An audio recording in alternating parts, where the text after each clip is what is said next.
Gracias amigos por estar con nosotros en un nuevo encuentro con la ciencia. Estamos escuchando por la televisión que el Premio Nobel de Física 2020 ha sido otorgado a tres científicos que han investigado sobre los agujeros negros. Por esta razón nos hemos comunicado con el doctor Gerardo Herrera Corral, mexicano, que está en este momento en México, investigador en física de partículas, quarks y la física en general, y además un gran divulgador que tiene varios libros sobre física. Gracias Gerardo por aceptar esta entrevista repentina. No, muchas gracias a ti por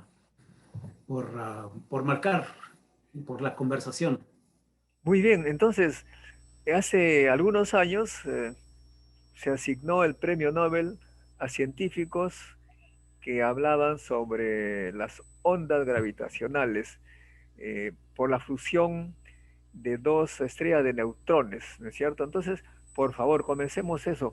¿Qué cosa es una estrella de neutrón y por qué cuando fusionan, pues envían ondas gravitacionales que han sido detectadas aquí desde la Tierra?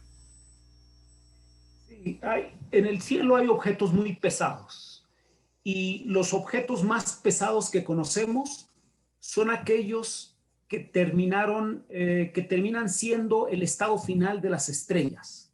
Las estrellas, como están quemando hidrógeno, helio, eventualmente algunos otros elementos, y cuando los combustibles se terminan, entonces la vida de las estrellas termina. El estado final de una estrella está determinado por la masa que tenía. La mayoría de las estrellas, como la nuestra, son pequeñas y acabarán como enanas blancas. Pero cuando las estrellas son muy masivas, al final terminan en una gran explosión y el núcleo de la estrella puede llegar a formar una estrella de neutrones o puede llegar a formar un agujero negro, dependiendo de la masa que tenía en su estado inicial. O sea que esta Los agujeros energía, negros, la energía inicial que tiene la estrella le permite un poco, por presión, digamos así, simplificando, que tenga un determinado volumen, como nuestra estrella Sol, ¿no es cierto? Y tú me dices que cuando se emite esta energía, esta radiación, al final ya no hay una presión un poco que lo expanda y se contrae. sí, las estrellas tienen hidrógeno en el centro, en su centro, y ese hidrógeno se está quemando, se están uniendo átomos de hidrógeno para formar helios. Y esa reacción de juntar hidrógenos para formar átomos de helio y luego de helio para formar átomos de carbono, esas reacciones generan calor y generan luz. Pero llega un momento en que la cantidad de hidrógeno que tiene la estrella se agota. Llega un momento en que se agota esas reacciones de fusión y entonces la estrella muere. La energía, la presión que esa combustión está generando pierde su balance con las fuerzas gravitacionales y entonces se colapsa. Se genera una explosión gigantesca que dependiendo de la magnitud de la masa de la estrella se la puede llamar supernova y eventualmente el núcleo de esa estrella, que es un objeto muy pesado porque ahí terminan acumulados elementos muy pesados como el fierro o como otros elementos de número atómico alto, pues acaban formando un objeto extremadamente denso y extremadamente pesado. Puede ser tan pesado que deforma el espacio y el tiempo a tal grado de que se forma un horizonte alrededor de él, un horizonte de eventos, le han llamado los especialistas, una línea de no retorno, ¿no? Y eso es un agujero negro. Entonces, este agujero negro, pero primero vayamos a ese fenómeno de la fusión de dos estrellas de neutrones, ¿no? Que ocurrió, bueno, hace millones y millones de años, pero que fue detectado aquí sus ondas gravitacionales. Eh, esta estrella de neutrones, entonces, ¿por qué emiten ondas gravitacionales? ¿Cuál es el fenómeno? ¿Qué dijo Einstein al Porque respecto? sí, nos hemos dado cuenta que el espacio y el tiempo están íntimamente ligados con la masa. Cuando un objeto tiene una masa grande, deforma el espacio que lo rodea. Y si esa masa extremadamente grande se mueve, entonces el espacio y el tiempo que lo rodea también se mueve. Cuando dos agujeros negros extremadamente pesados se funden, entonces eh, perturban el espacio y el tiempo generando ondulaciones de él. Es decir, las distancias mismas y el tiempo, los relojes oscilan entonces. Eso es una onda gravitacional. Puede viajar por el espacio sin ser absorbida. Esa es la gran ventaja que se tiene cuando se las quiere detectar, que son ondulaciones de espacio y de tiempo que se atenúan muy poco. Así que llegan hasta nosotros procedentes de unas distancias extraordinarias y de miles de millones de años, ¿no? Ondas gravitacionales que se generaron hace 2.000 millones de años cuando dos agujeros negros se fundieron.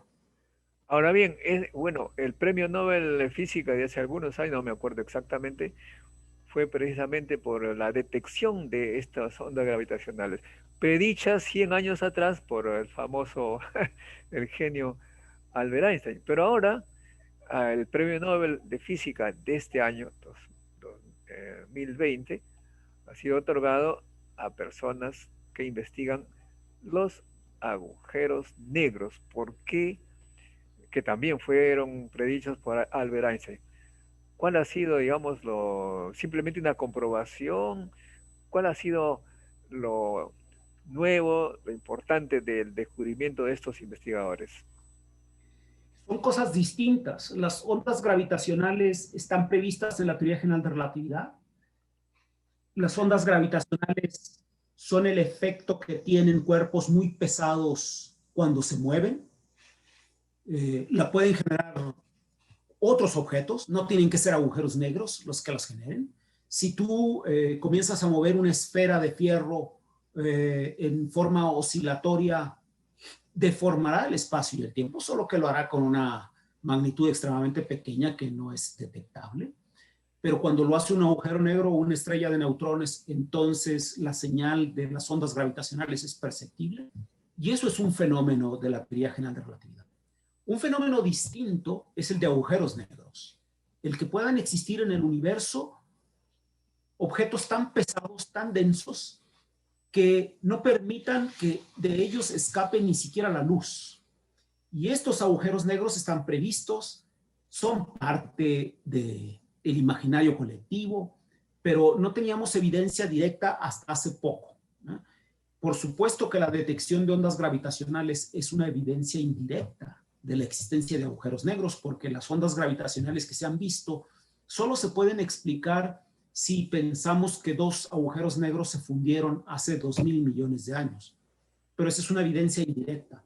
Ahora nosotros tenemos evidencia directa de la existencia de agujeros negros porque tenemos una fotografía, la fotografía del centro de una galaxia en M87 de la constelación de Virgo, por un lado, pero por otro lado por el trabajo que realizaron los premios Nobel, los que han recibido el premio Nobel este año. Reinhard Genzel, un alemán de 68 años que ha estudiado el movimiento de las estrellas alrededor del centro de nuestra galaxia, alrededor de Sagitario A estrella, por un lado.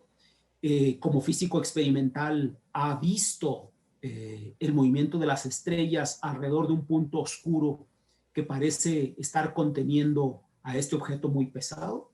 Y por otro lado, Andrea Ghez, una estadounidense de 55 años de la Universidad de California, que desde el observatorio de Hawái ha observado y ha descubierto estrellas que se mueven también alrededor del centro de nuestra galaxia de Sagitario A estrella. Gracias a la paciente labor de ambos, de Andrea Ghez y de Reinhard, se ha observado por muchos años el movimiento de estrellas, una de ellas se llama S2, y se ha podido determinar la masa de lo que está ahí y que es invisible. Y eso nos ha permitido aseverar que se trata de un agujero negro supermasivo. Además de eso, lo recibe Roger Penrose, famosísimo físico teórico que en 1965 previó la existencia de estos objetos extremadamente masivos que estaban previstos en la teoría general de relatividad. En un trabajo que hizo junto con Stephen Hawking. Hay que mencionar eso también. Entonces reciben el premio Nobel en 2020 estos tres. La mitad, el físico teórico Roger Penrose por haber previsto la existencia de agujeros negros, y los experimentales, los astrónomos experimentales Andrea Ghez y Reinhard Genzel por su trabajo experimental de observación. De modo que la comprobación de esta foto a la que tú estás haciendo referencia, una fotografía de estrellas que están girando alrededor de un cuerpo invisible, digamos. Esa es la evidencia de la existencia de este agujero negro. Sí, porque en la astronomía óptica, que es lo que han hecho estos astrónomos, Andrea Ghez trabaja en el observatorio de Hawái, un observatorio que se encuentra en Mauna Kea, una de las islas del archipiélago hawaiano, en un observatorio a más de 4.000 metros de altura, que es un observatorio óptico. Es el observatorio óptico uno de los más grandes del mundo, quizá el segundo o el tercero más grande del mundo, y que no observa ningún objeto en esa región, pero sí observa cómo otras estrellas, hay alrededor de 30 o 40 estrellas que están orbitando alrededor de un punto oscuro que no se ve. Y algunas de esas estrellas, Andrea Ghez ha podido determinar que alrededor de 8 de estas estrellas se mueven en un plano. Ha seguido el movimiento de esas estrellas a lo largo de muchos años y ha podido determinar, gracias a eso, la masa y las características que tiene el objeto invisible que se encuentra ahí, al que hemos llamado Sagitario A estrella, y que, de acuerdo con los parámetros medidos, debe de ser un agujero negro supermasivo. Qué interesante. Bueno, el hecho de observar movimiento de estrellas alrededor de un punto nos hace suponer que hay un agujero negro, y eso me hace recordar también, no sé cuál de los planetas fue descubierto porque habían movimientos raros en los planetas cercanos, y se dijo, esto se debe a la gravedad de un planeta que debe existir allí, y al final se descubrió, o sea, Así es, sí, es la historia de Neptuno. ¿Neptuno fue? Neptuno, sí, en aquel momento se veía el movimiento de Urano, que es el planeta más interno que Neptuno, y el movimiento de Urano no concordaba con lo que preveía la teoría, de manera que debía estar algo que lo perturbara, y así se previó la posición exacta de ese objeto, y resultó ser Neptuno, que efectivamente está ahí. Pero también este famoso Einstein, con su teoría, pudo explicarse me parece, un movimiento extraño de un planeta cercano al Sol, que fue, creo, Mercurio, ¿no? Que tenía un periodo un poco diferente al que se calculaba con la física clásica. Así es. Qué increíble, ¿no? Un movimiento de precesión, un movimiento de precesión en el que Mercurio va dando una vuelta elíptica al Sol, pero esa elipse no permanece fija en un lugar, sino que se va recorriendo la elipse poco a poco en un movimiento de precesión. Y ese movimiento de precesión se puede medir con una gran exactitud y concuerda con las predicciones de la teoría general de relatividad, pero no con las predicciones de Newton. De manera que sirvió como un soporte a las nuevas ideas, ¿no? El movimiento de Mercurio fue eso. ¿Sí? Fascinante, y además ahora también observando el movimiento de las estrellas, se está haciendo la hipótesis de la existencia de materia oscura, porque las estrellas y galaxias, creo, giran más rápido de lo calculado, y además se están expandiendo más rápido de lo calculado, y hacen pensar en una energía oscura. O sea, todo lo que está descubriendo es simplemente porque se observa cosas alrededor que no están funcionando bien, digamos, entre comillas, ¿no? Sí, son mediciones indirectas, ¿no? Las llamamos mediciones indirectas porque tú deduces la presencia de algo por el movimiento de otros objetos. Pero en el caso de los agujeros negros, yo creo que el Comité Nobel ha decidido otorgar un premio porque ahora tenemos certeza de que esos objetos están ahí. Ahora tenemos dos mediciones contundentes. Una, la de las ondas gravitacionales, que es consolidada y que ha sido ya reconocida con el premio Nobel. Es una medición fundamental. Y la otra es la fotografía del centro de una galaxia que nos muestra el horizonte de sucesos. Esta fotografía que dio mucho de qué decir el año pasado y el año antepasado, la fotografía de M87, en donde se muestra ya de manera directa a un agujero negro supermasivo con su horizonte de sucesos. Eso le da confianza al Comité Nobel como para ya otorgar el reconocimiento al físico teórico que lo calculó hace muchos años, que previó su existencia, y a los astrónomos que de manera indirecta observaron por primera vez la presencia de un objeto con esas características.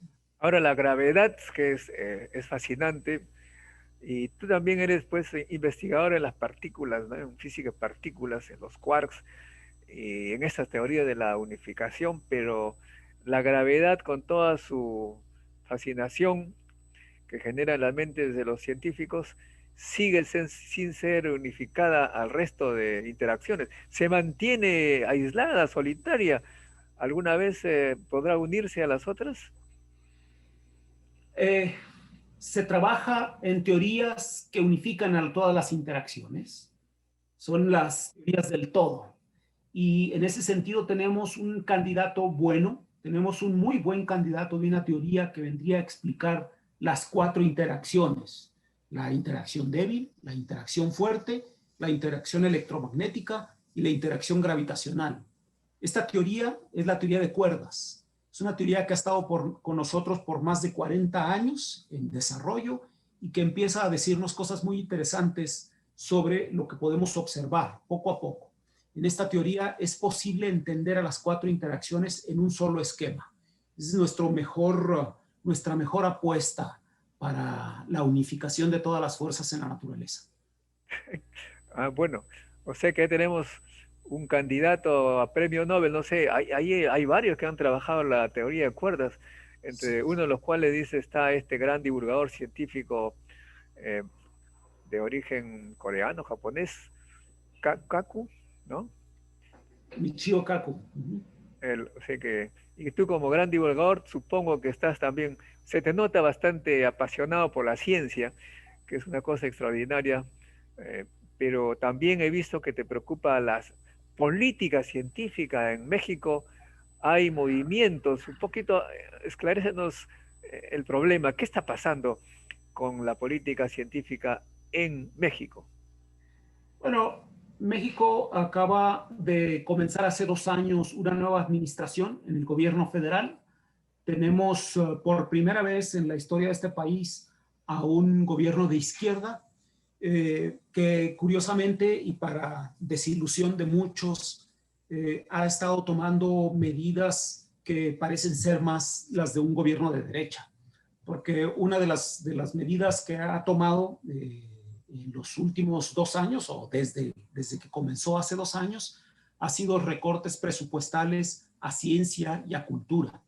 Entonces, la comunidad académica, la comunidad de científicos sufrimos de un recorte presupuestal el año pasado. Hemos sufrido de un nuevo recorte presupuestal y está previsto un recorte presupuestal para el año que entra. Pero no todo termina ahí. Es una administración también que tomó medidas en contra de becas de investigación que existían y que no existen más, ¿no? También decidió cortar seguro de gastos médicos mayores para quienes trabajamos en laboratorios y que necesitamos de los seguros de gastos médicos mayores, porque el Centro Europeo de Investigaciones Nucleares te exige tener un seguro de gastos médicos mayores para poder trabajar en las instalaciones.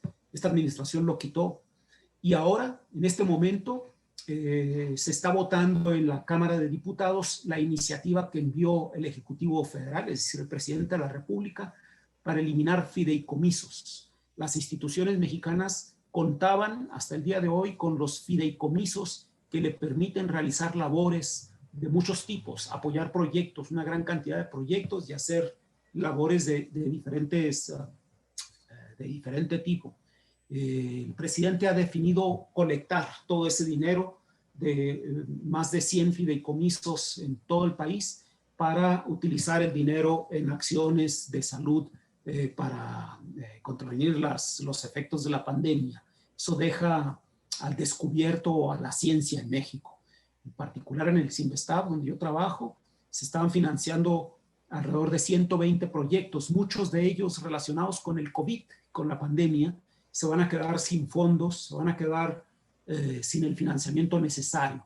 Entonces es otra medida más en contra de la ciencia que ha estado ejerciendo el gobierno federal. Esta administración se ha manifestado abiertamente en contra del desarrollo científico en nuestro país. Bueno, tú sabes que acá en Perú se ha creado o se inicia la creación del Partido de la Ciencia, porque después de tantas décadas nos hemos dado cuenta, lo que ustedes están ahí notando, la ciencia no es de izquierda ni de derecha, y tampoco la izquierda y la derecha se interesan necesariamente en la ciencia. ¿No te animas tú también a hacer un movimiento similar en México? No, no está en mis talentos ya política, no creo que sea muy exitoso en ese sentido. Bueno, gracias Gerardo por esta entrevista. Esperemos pues continuar esta comunicación para promover la ciencia y la tecnología en América Latina. Muchas gracias, Modesto. Muchas gracias por la conversación. Muy bien. Seguimos en contacto. Muy bien, amigos, con nosotros será hasta un próximo encuentro con la ciencia.